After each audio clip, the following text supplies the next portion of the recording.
दोस्तों, आप में से बहुत से लोगों के मुझे रोजाना बहुत सारे मैसेज विभिन्न माध्यमों के द्वारा प्राप्त होते हैं, जिनमें से कुछ सवाल बड़े ही कॉमन रहते हैं।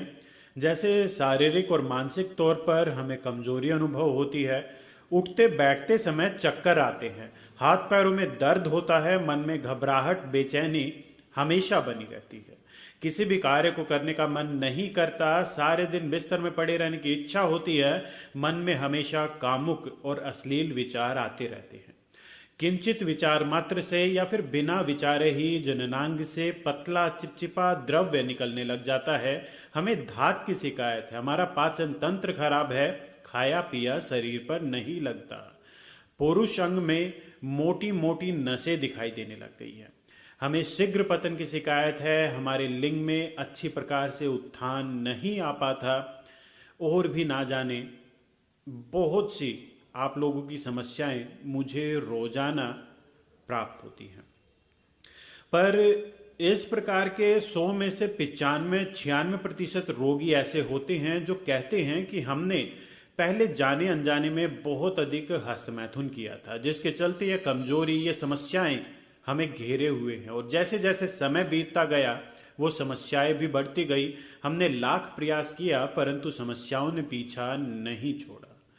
तो दोस्तों, आज मैं आपकी इन समस्याओं का समाधान करने वाला हूं। आपको हस्त मैथुन से आई कमजोरी को दूर करने के लिए बड़े ही प्रभावशाली अपने 3 नुस्खे बतलाने वाला हूं।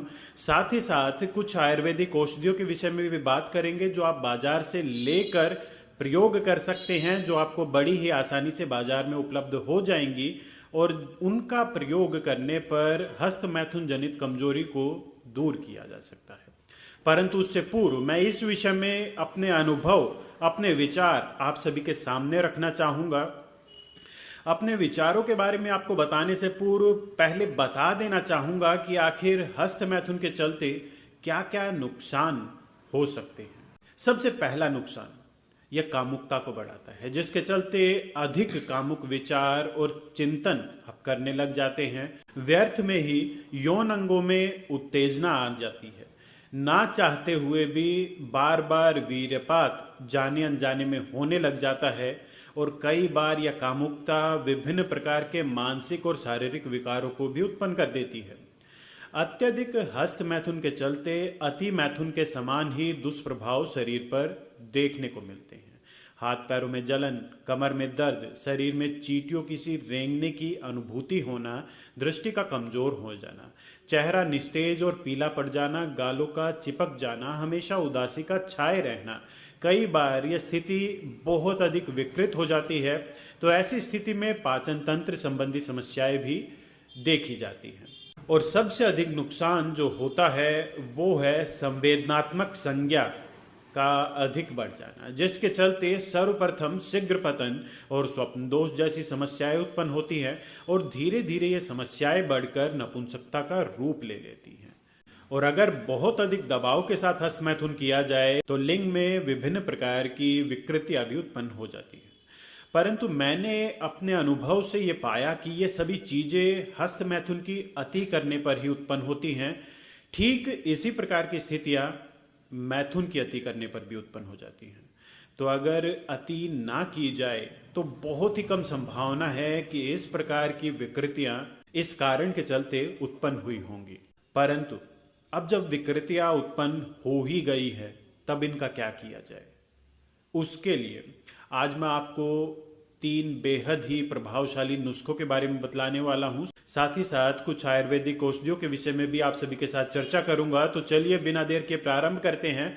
नमस्कार मित्रों, मैं डॉक्टर रोबिन शर्मा आप सभी का स्वागत करता हूं। सीधे आते हैं अपने नुस्खों के ऊपर। सबसे पहला नुस्खा वैसा ही रहेगा जैसा मेरा हर वीडियो में होता है, बिल्कुल ही सामान्य कीमत और सामान्य मेहनत पर तैयार होने वाला ये नुस्खा होगा। इसके लिए आपको आवश्यकता होगी सफ़ेद प्याज का रस लगभग 2 चम्मच की मात्रा में, गाय का शुद्ध देसी घी आधा चम्मच की मात्रा में, और शुद्ध शहद 1 चम्मच की मात्रा में। इन तीनों को अच्छी प्रकार से मिलाकर आप चाट लीजिए। यह क्रिया आपको सुबह शाम लगातार 60 दिनों तक अवश्य करनी चाहिए। अगर स्थिति अधिक बिगड़ी हुई है तो 90 दिनों तक भी इस नुस्खे का प्रयोग किया जा सकता है। निश्चय ही इस नुस्खे का प्रयोग हस्त मैथुन जनित हर प्रकार के विकार को दूर करने के लिए पर्याप्त होता है, परंतु अत्यंत धैर्य और इच्छा शक्ति की आपको आवश्यकता होगी इस नुस्खे का प्रयोग करते समय। अब आते हैं अपने दूसरे नुस्खे के ऊपर। इसके लिए आपको आवश्यकता होगी कोच के बीज, शीतल चीनी, आंवला का चूर्ण, तुलसी के बीज, कीकर की फली, सतावरी, सालम पंजा, सफेद मूसली, मुलेठी और गोखरू, इन सभी को बराबर मात्रा में लेकर कूट छान कर आप बारीक चूर्ण बना लीजिए।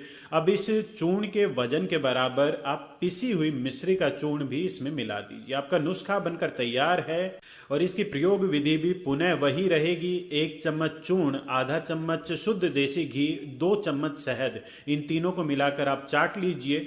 यह नुस्खा आपको लगातार 61 दिनों तक सुबह शाम प्रयोग करना होगा। पहले नुस्खे की अपेक्षा अधिक बलदायक और शीघ्रता से लाभ प्रदान करने वाला यह नुस्खा है। अब आते हैं अपने तीसरे नुस्खे के ऊपर। इस नुस्खे में कुछ तीव्र औषधियों का प्रयोग किया जाता है, अतः इस नुस्खे का प्रयोग करने से पूर्व किसी आयुर्वेदिक चिकित्सक का परामर्श निश्चय ही आपको लेना चाहिए। इस नुस्खे के लिए आपको आवश्यकता होगी बीजबंद सफेद मूसली, सतावर, कोच के बीज, सेमल का गोंद, ढाक का गोंद, कीकर का गोंद, उटंगन के बीज, अश्वगंधा, समुद्र सोस, तामल खाना, गोखरू, मोच रस, रूमी मस्तगी, सफेद चंदन, सभी 20-20 ग्राम की मात्रा में, सोठ, काली मिर्च, जायफल, लौंग, अकरकरा, जावित्री और केसर, सभी 5-5 ग्राम की मात्रा में।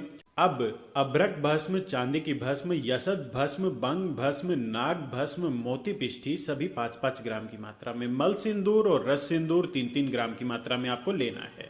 1 ग्राम की मात्रा में हीरा भस्म और 1 ग्राम की मात्रा में आपको स्वर्ण भस्म लेनी होगी।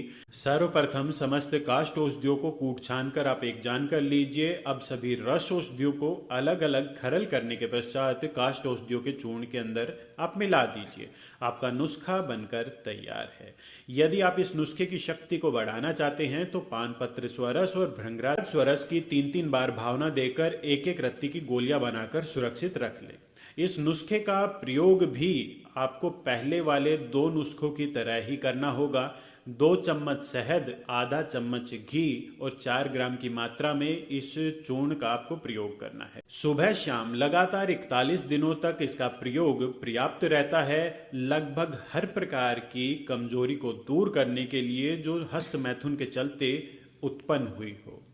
जहां तक बात है आयुर्वेदिक औषधियों की, तो इस प्रकार की समस्याओं में कोई एक औषधि का नाम लेना अधिक उचित नहीं रहता है। व्यक्ति विशेष और समस्या विशेष के अनुरूप औषधियां बदल सकती हैं, परंतु सामान्य तौर पर स्वर्ण बसंत मालती रस और शुद्ध शिलाजीत, इन दोनों चीजों का प्रयोग हस्त मैथुन जनित अधिकतर विकारों को, कमजोरियों को दूर करने के लिए पर्याप्त रहता है। हालांकि इन औषधियों से आप पहले बताए गए नुस्खों के समान लाभ की उम्मीद ना ही करें, बेहतर रहेगा।